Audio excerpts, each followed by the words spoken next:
So Shabbat Shalom, everyone. We are back again with a new parasha. Today we explore the PARASHA KI TETZE, which is from the book of Devarim, Deuteronomy 21, verse 10 to 25, 19. And this parasha is written in the last month of the life of Moshe, before the children of Israel enter the promised land. So here we're going to explore, not in details because it's very long and very full of details, but we will look at some points that help us to understand different things. So first of all, every time we read a parasha, we have to understand that we learn about Mashiach and assembly. That's it a bit. That's the purpose.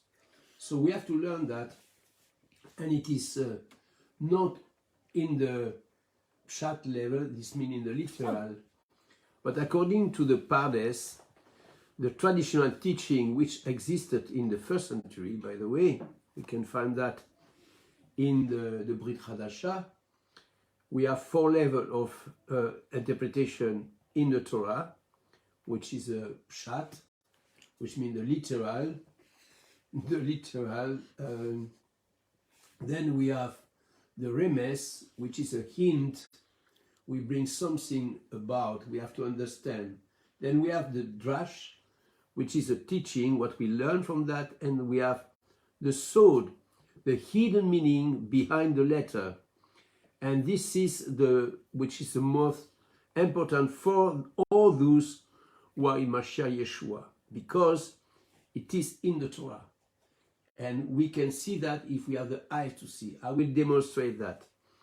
So now, today, this parasha is also for those who have a misunderstanding, who have been taught by the leaders in many assemblies that the 10 words, what we call the 10 commandments, are the Torah.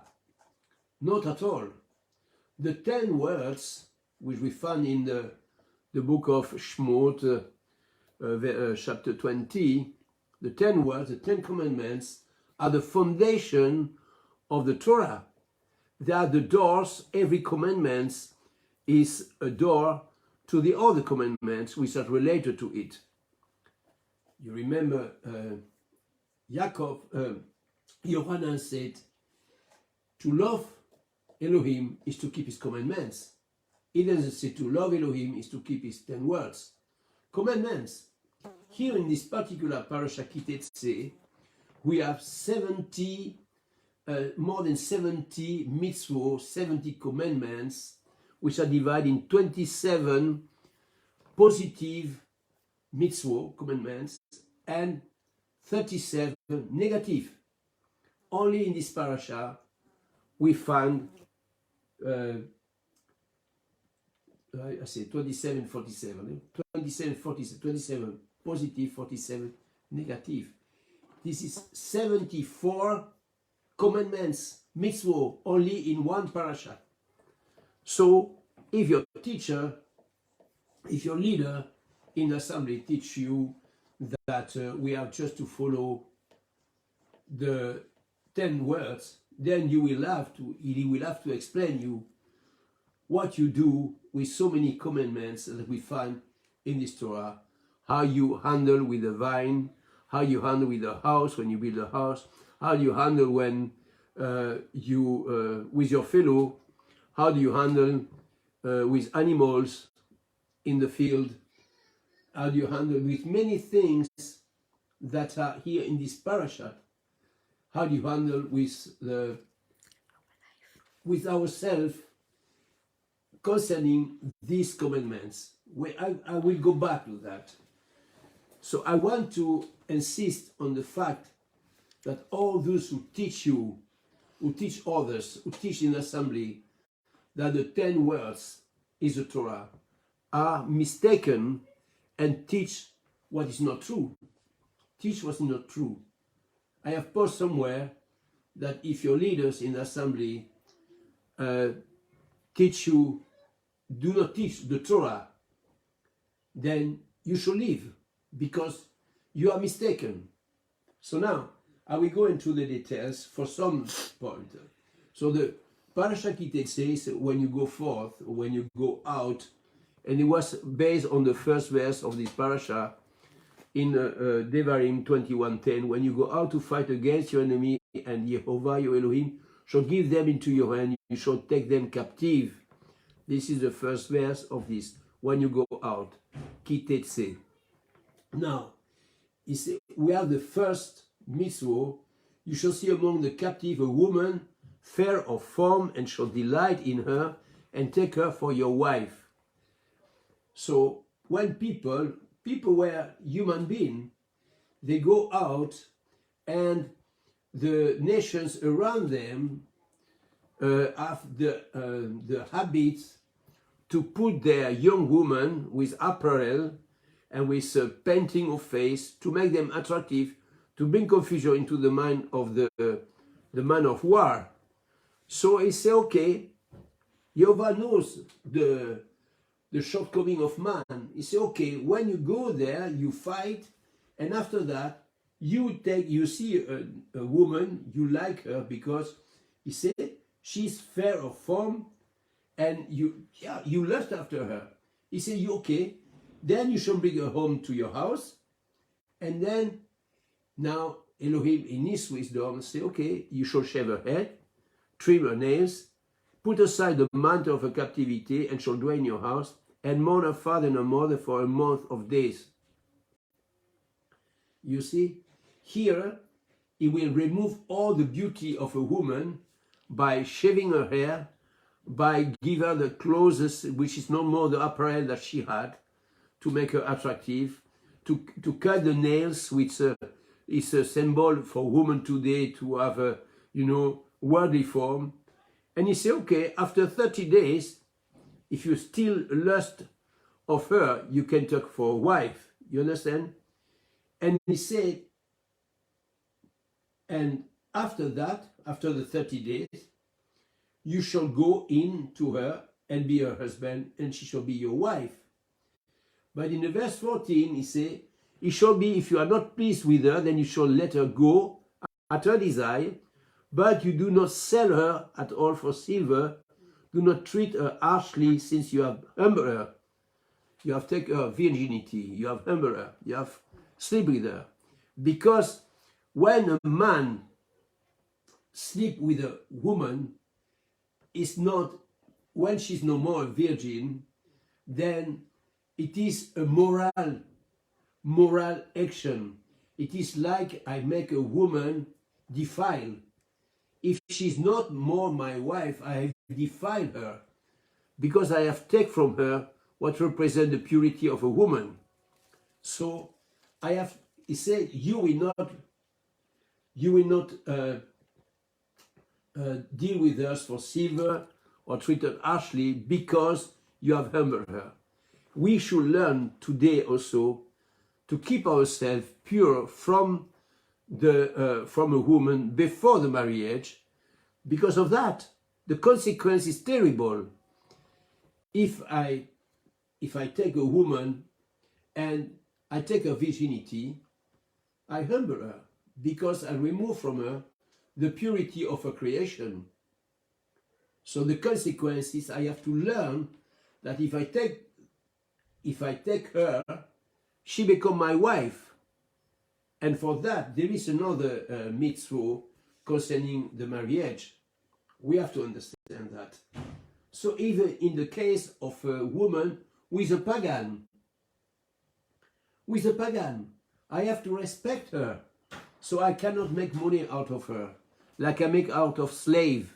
There is another mitzvah for that, okay? So, and here we see, which seems to be separate from that. In Devarim 21:15, when a man has two wives, one love and the other unlove, and they are born him children, both the love and the unlove, and the firstborn son is of her with unlove.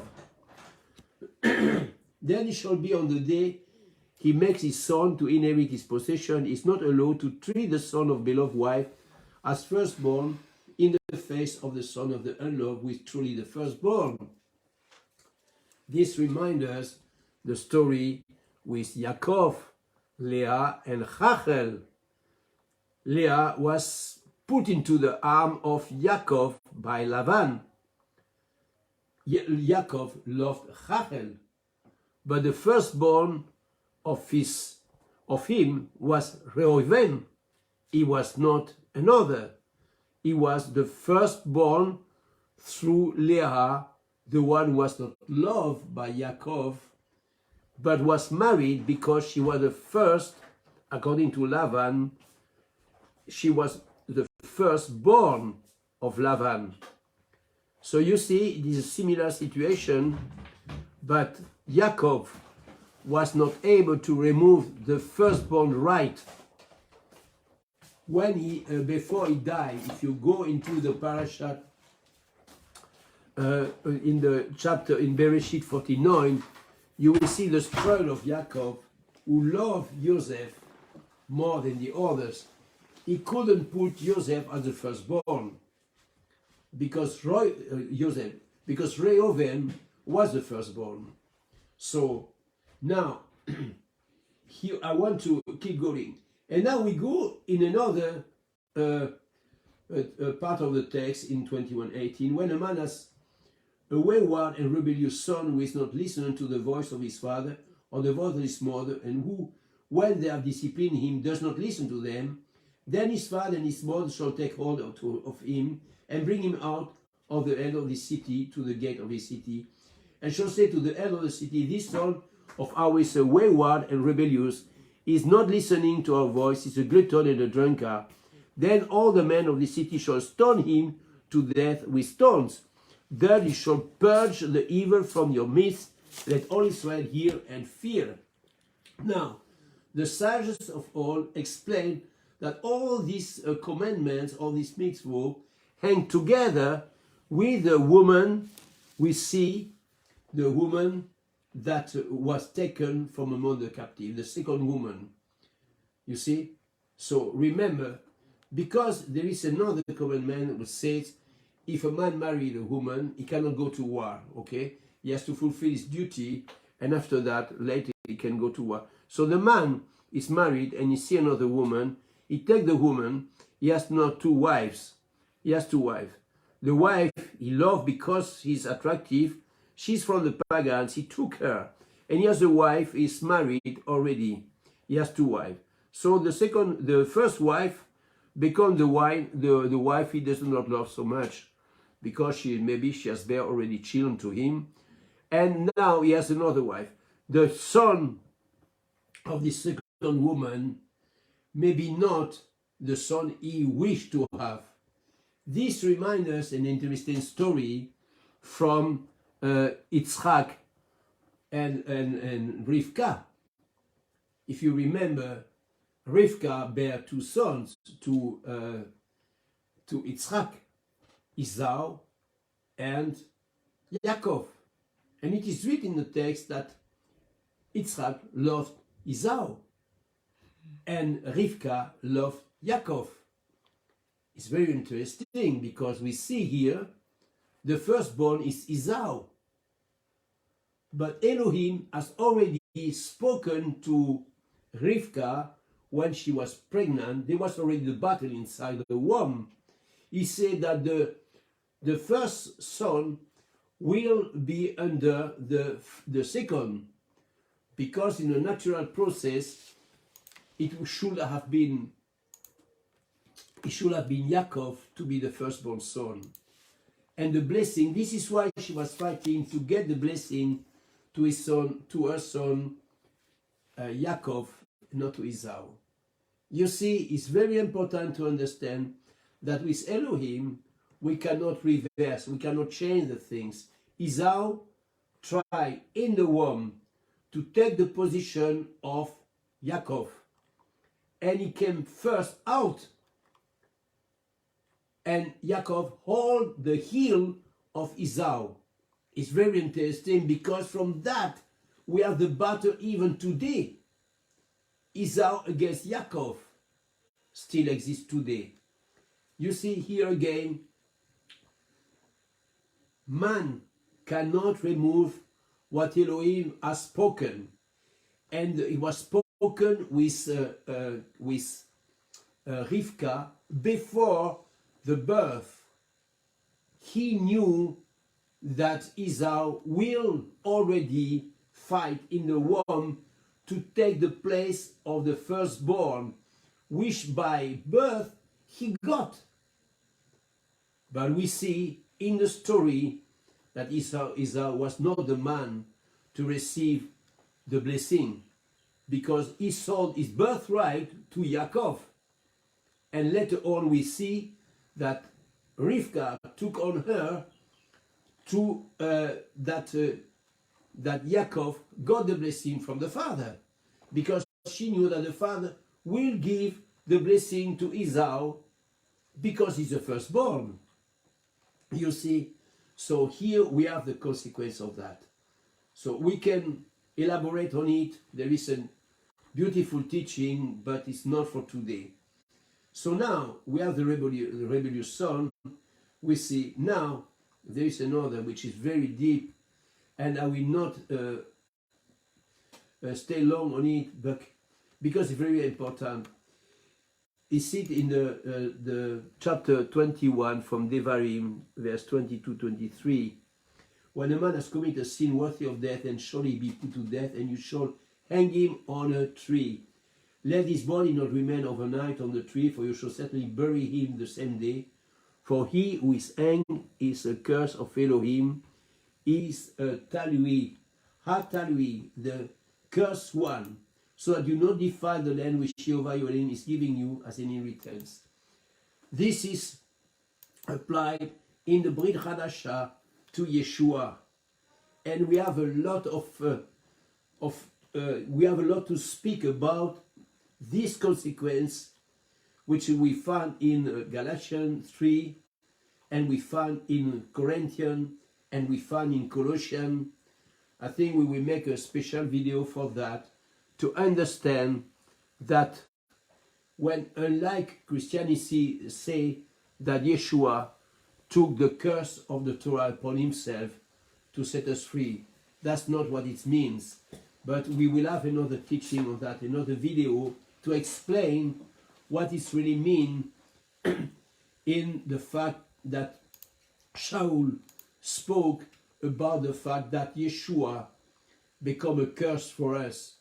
We will see what was going on in the first century, what was going on in the time of Yeshua, and that what a Shaul means by it, because himself was, before he came to the conversion, he was a Pharisee fighting against the followers of Yeshua. So do not take a short conclusion of what you read in Galatians 3:14, in Corinthians and in Colossians, because we need to have a deep study in order to understand what is going on there. So now I will follow a bit the law, the Torah, that help us to have a live in harmony with our fellow believers, everyone. You know, many times we put a very short view on our brethren because they don't they don't act like us. We shall be very careful, and we see here in the chapter 22 some practical ways. You know, when you see your brother's ox or the sheep straying away, you shall not hide yourself from them. Return them to your brother without fail. You see. So here the donkey, we see the ox, the donkey. When you see your brother donkey or his ox fall down on the way, you shall not hide yourself from them. Help him raise them without fail. You see, he doesn't say you love your brother. He says it's your brother. It's your brother because he belongs to Israel. He belongs to the community of Israel. You see, everyone who is to belong to Israel, we are bound to help them. A woman does not wear that which pertains to a man, nor does a man put on a woman's garment, for whoever does this is an abomination to Jehovah, your Elohim. Abomination. What we see in the world today is very terrible.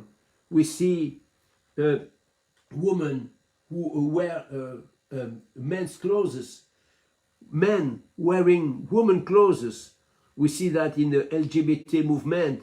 We say that among the gay, what is the consequence of that? The nature of man is totally destroyed by this movement. Now, a mystical teaching which is so powerful. When you come upon a bird nest along the way, in any tree or on the ground, with young ones or with eggs, with the mother sitting on the young or on the eggs, do not take the mother with the young. Let the mother go without fail, take the young for yourself, so that it might be well with you and that you shall prolong your days. Can you imagine? This is very interesting that this mitzvah, this commandment, is at the same level that we read in Shemot 20, and which read following. It says here, respect your mother, 20:12, respect your mother and your father and your mother, so that your days are prolonged upon the soul which Jehovah your Elohim has given you.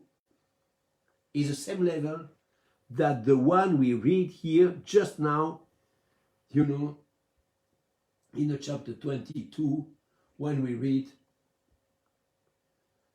just wait.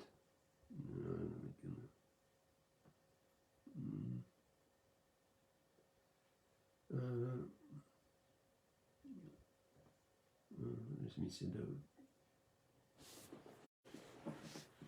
Excuse me, I want to find it. Oh, I mean Devarim. Okay. 22, and we go back. So, in 26 and 7. You see? It said here, it seems to be a commandment which we don't understand. But if we look at it, we see that the mercy of Jehovah applies to man as it applies to animals. Let's imagine if you take the mother sitting on the young or on the eggs, which means if you take the mother, the eggs cannot prosper, the young cannot be fed because the mother is no more there. So we destroy the life given by Elohim. Birds have a purpose of life. They have a purpose around us. They are eating worms, they are eating insects, they are eating, and so by doing that, keep the balance on the earth. They have their purpose of life. If I take the mother, but if I take the eggs or the youngs, I still keep the balance because the mother is able to reproduce. She will lay more eggs, she will have more youngs, and so the balance is kept. So here, Elohim gives us a warning how to keep the balance in the earth. We should ponder about that. I speak here in a very simple Peshat level because there is a deeper meaning in the soul, but that's not for today. Now we want to keep just the Peshat level, the literal, and to understand why it is connected to the same mitzvah, to the mitzvah from Shemot 20 about honoring the fathers and the mother. Both these mitzvah tell us that you should prolong your days. You see? It's very important. So now, he say here, excuse me, do not sow your vineyard with different kinds of seed, lest the yield of the seed which you have sown and the fruit of your vineyard be defiled. Do not plow with an ox and a donkey together. There is a connection here with the spiritual application that we find in the Brit Hadasha. And we go there. In the Brit Hadasha, he says, do not sow your vineyard with different kinds of seed, lest the yield of the seed which you have sown and the fruit of your vineyard be defiled. Do not plow with an ox and a donkey together. Do not put on a garment of different kinds of wool and linen together. 3 commandments. And I give you the answer, what shall explain in a spiritual ways that we find in 2 Corinthians. I will look at it now, and we're going to discuss together. Chapter 6. And we go here to the verse 14 to 16. Shall say, do not become unevenly yoked with unbelievers. For what partnership has righteousness and lawlessness? What fellowship has light with darkness? What agreement has Mashah with Belial? Or what part does a believer have with an unbeliever? What union has a dwelling place of Elohim with idols? For you are a dwelling place of the living Elohim, as Elohim has said in Vayikra 16:12. I shall dwell in them and walk among them. I shall be the Elohim, and they shall be my people. Therefore, come out from among them, verse 17, be separate, say Jehovah, and do not touch what is unclean, and I shall receive you.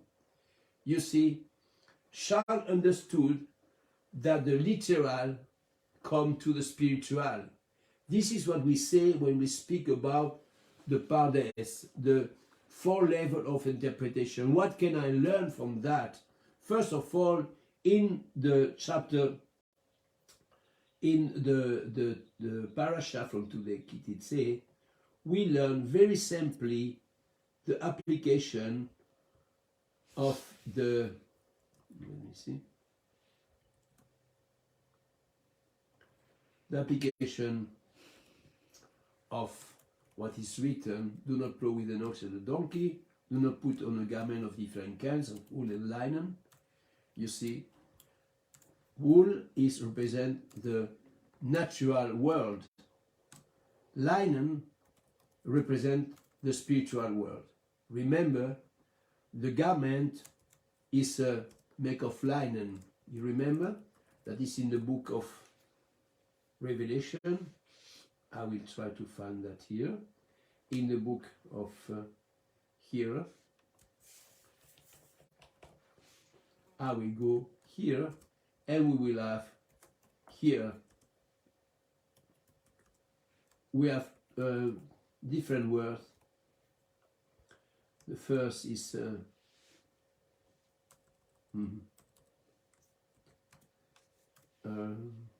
I think it's in the chapter 7. We go to chapter 7.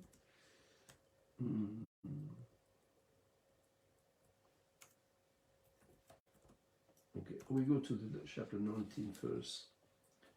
In chapter 19 we see, and I heard at the voice of a great crowd, at the sound of many waters, and the sound of mighty thunder, saying, Hallelujah, for Jehovah El Shaddai reigns. Let us be glad and rejoice and give him praise, for the marriage of the Lamb has come, and his wife prepared herself, and to her it was given to be dressed in fine linen, clean and bright, for the fine linen is the righteousness of the set apart ones. The fine linens. We do not mix, here in the Torah I explain, do not mix wool and linen. Linen was applied to make the garment. If you remember, it starts already in the book of Shemot, when we go in the chapter, I will say, in the chapter,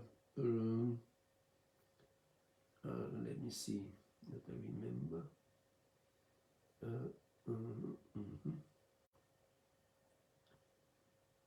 I'm just waiting. When they come out,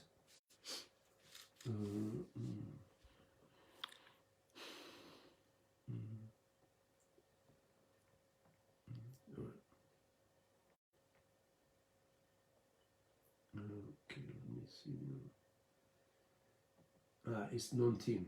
In the chapter 19, we read from the verse 1 for the context. In the third new moon, the third Chodesh, after the children of Israel had come out from the land of Mitzrayim, on the day they came to the wilderness of Sinai.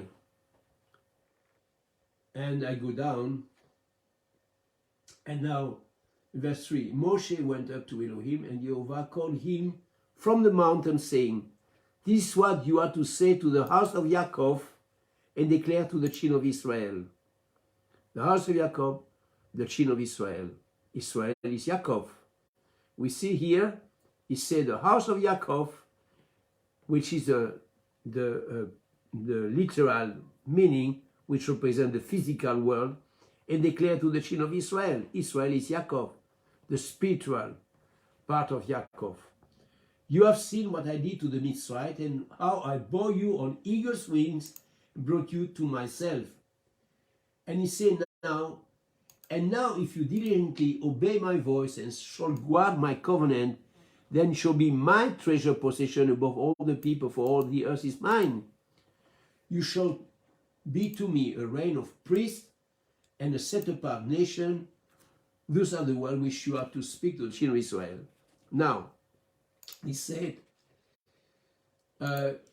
later on, he said, and Jehovah, in verse 10, Jehovah said to Moshe, go to the people, set them apart today and tomorrow, and they shall wash their garment and shall be prepared for the third day. For on the third day Jehovah shall come down upon Mount Sinai before the eyes of the people. You see, he said to wash the garment, because on the third day they shall wash their garments. This here, this is what we just read in Revelation 19. Why?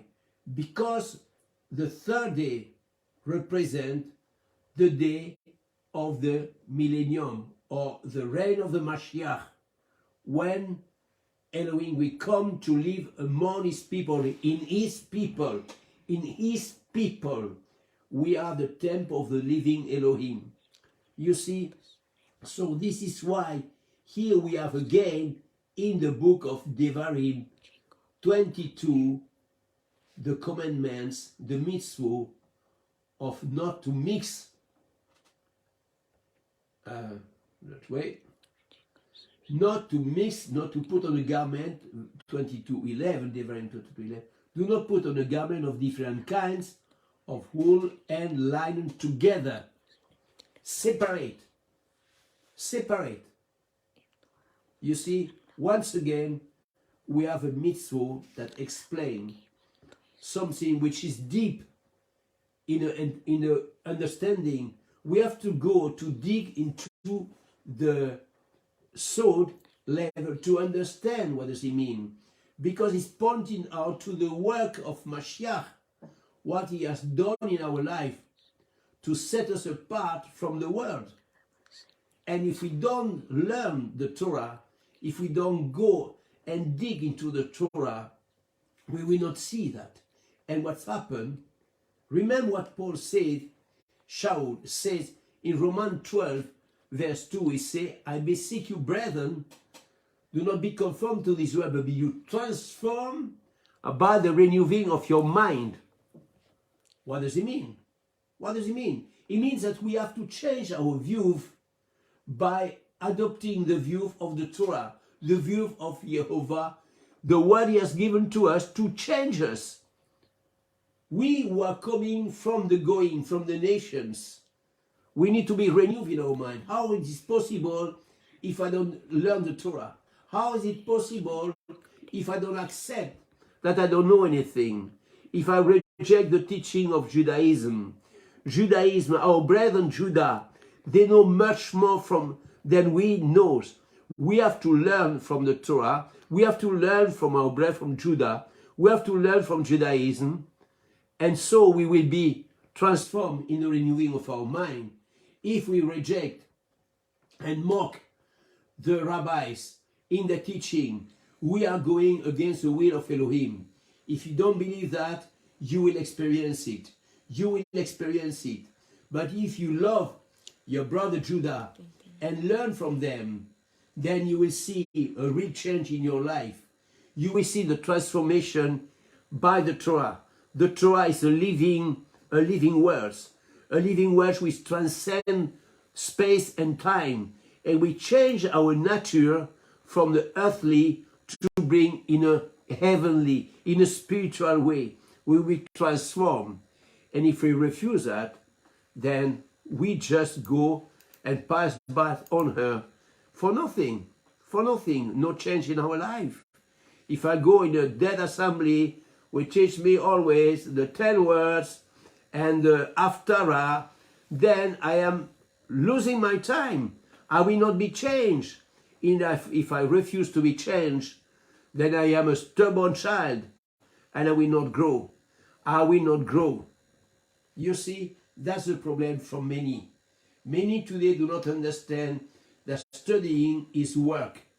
Work. I have to work out my salvation with fear and trembling. To work out the salvation is to dig into the Torah and to learn what the Torah has to say and to apply it to my life, not to my brethren. He will do the same himself. When I apply it to my life, I will be able to love my neighbor as myself. This is how it works. To love one another. Yeshua said to his disciple, to his Talmidim, he said, by your love they will know that you are my disciple. Not by your knowledge, no by your love. And the love is action. If I have no action in my life, I will lose my time. So, brother and sister, I pray in the name of Yeshua that we all grow in the knowledge of his will, that we may all learn from his Torah every Shabbat day, to spend the time to dig into the Torah, to attach ourselves to somebody who will help us to grow. Like we do, my wife and myself, we go and we attach ourselves to those who will help us to grow, to understand, to learn. Today, I just go on the surface.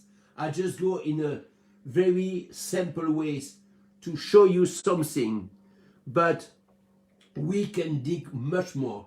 I will make a video concerning the curse of the law, for a curse is he who hang on the tree, and explain that Christianity has destroyed the true meaning of that, and that we still bear the consequence of the curse if we disobey the Torah. We bear the consequence of it.